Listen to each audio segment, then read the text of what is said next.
Salut, c'est Lucas, bienvenue dans cette nouvelle vidéo. Aujourd'hui, vidéo un petit peu spéciale, je fais rarement des vidéos de ce type là, donc restez bien jusqu'à la fin pour un petit peu comprendre mon raisonnement. Je vais vous donner mon avis sur Boursorama.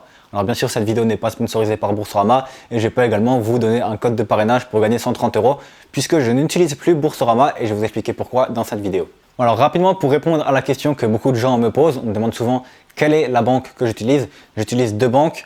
Et au final, je compte utiliser une seule banque. Donc la banque que j'utilise, c'est toujours une banque physique dans le pays dans lequel je suis. Donc là, actuellement, je suis en France, j'utilise le CIC. Voilà, je ne vous le recommande pas forcément. C'est simplement que j'avais un compte au CIC quand j'étais petit et du coup, je l'ai gardé et j'ai simplement transformé mon livret ou mon compte en compte je sais pas quoi. Mais bref, je ne vous recommande pas forcément le CIC. Ce que je vous recommande surtout, c'est d'avoir une banque dans le pays en physique dans lequel vous vous trouvez. Et maintenant en banque en ligne, j'utilise N26. Donc N26 c'est vraiment très bien puisque il faut savoir qu'avant je payais ClickFunnels sur CIC. Donc c'était 97 $ par mois, mais sauf que le CIC me mettait des frais supplémentaires puisque c'était en dollars. Là sur N26, il n'y a pas de frais supplémentaires, donc c'est toujours ça de gagner. Et maintenant je paye tous mes logiciels sur N26 puisqu'il n'y a pas de frais supplémentaires.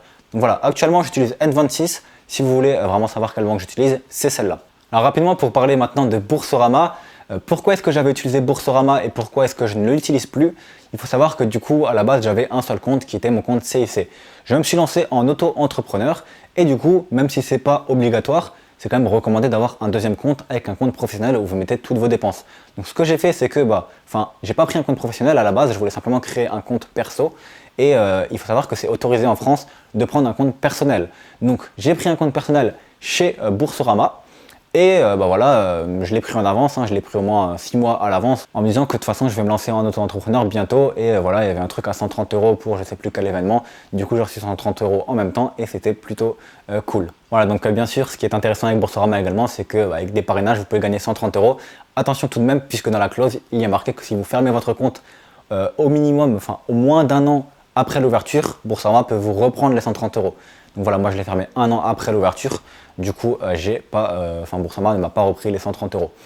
Maintenant, quel est mon avis sur Boursorama? Mais il faut savoir que Boursorama, j'avais pris un compte personnel et que du coup, pour l'État, il y a pas mal de choses à faire qui sont par exemple des prélèvements inter-entreprises. Et malheureusement, Boursorama ne permet pas de faire des prélèvements inter-entreprises si vous n'avez pas un compte pro.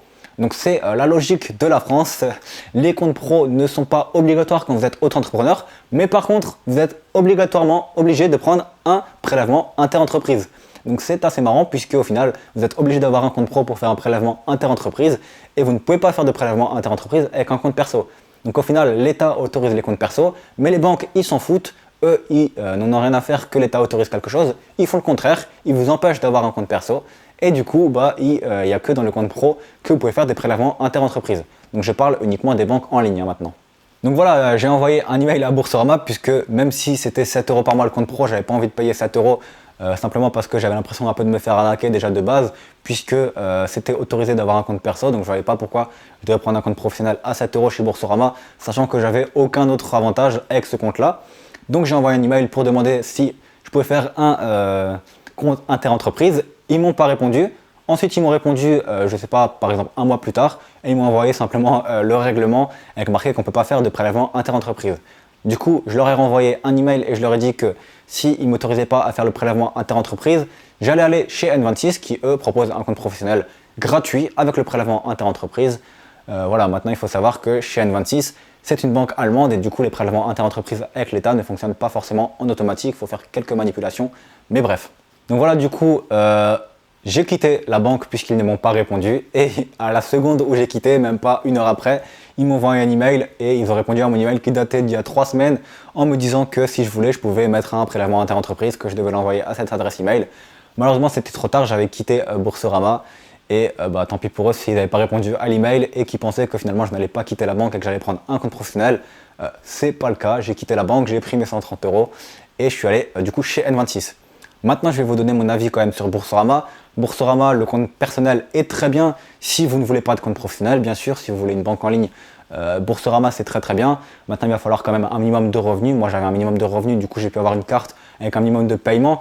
Mais il faut savoir que si vous n'avez pas de revenus et que vous êtes au SMIC, ça va être compliqué avec Boursorama puisque Vous allez avoir des limites de plafond par mois et par jour qui sont assez élevées. Vous n'allez pas par exemple pouvoir vous acheter un MacBook à 2100 euros, ça va pas être possible.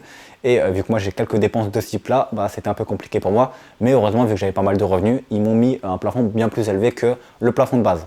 Maintenant, voilà, clairement, je vous recommande pas forcément Boursorama quand il y a N26 à côté, puisque N26 a beaucoup plus d'avantages, beaucoup moins de frais, et en plus, c'est une banque qui permet simplement d'avoir un compte professionnel pour 0 euros. Boursorama, le compte professionnel, c'est 7 euros. Donc voilà, c'est mon avis sur Boursorama. Si vous voulez utiliser Boursorama pour des paiements personnels, vous pouvez. Vous pouvez gagner 130 euros avec Boursorama, donc c'est ça qui est plutôt intéressant comparé à N26, et c'est clairement le seul truc le plus intéressant.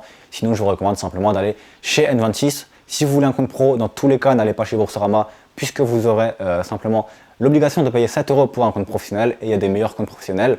Si vous voulez un compte perso, ça peut être intéressant, mais je vous recommande plutôt N26. Voilà, donc c'était tout pour cette petite vidéo sur mon avis sur Boursorama.